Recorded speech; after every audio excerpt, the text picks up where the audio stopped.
We're a bunch of Presbyterians, so we don't really do the hand-raising thing, but there was just one moment in one of the songs that we played, and I don't think I counted less than like 20 pairs of hands just going up into the air and worshiping God. And in those moments, I feel like I can just close my eyes and realize that, yes, it is the congregation that is worshiping. It's not us and them. Look at how we are worshiping together, and I really hope that that's similar to how heaven's gonna be. My name's David Swanson, and I've been coming to First Pres for about a year and a half now. My dad is a worship leader at our church back home, and he was actually my first music teacher. He taught me how to play the guitar, and that really encouraged me to start exploring the string instruments. When it was time for us to come to First Presbyterian, I actually talked to Shannon about joining the worship team, and he has a really inviting culture here. So the next week I got up on the stage, and the next thing you knew, I was playing every week. It's always interesting playing the violin because you can't make words come out of the violin.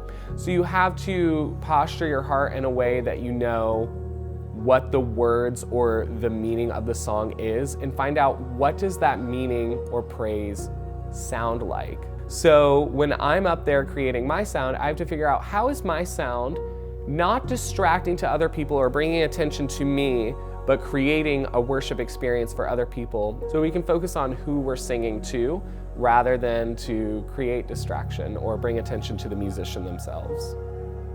Music and my relationship with the Lord are really interesting to dive into because we see a lot of music used throughout the Bible.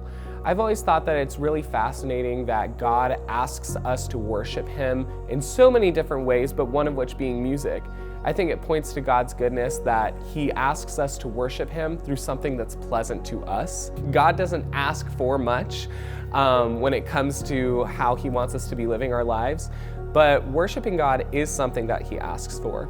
Doing this in a corporate setting is a really good idea because He says where two or more are gathered in my name, I'm there. So imagine what's gonna happen when there's 100+ people in a room all declaring God's name and declaring His goodness.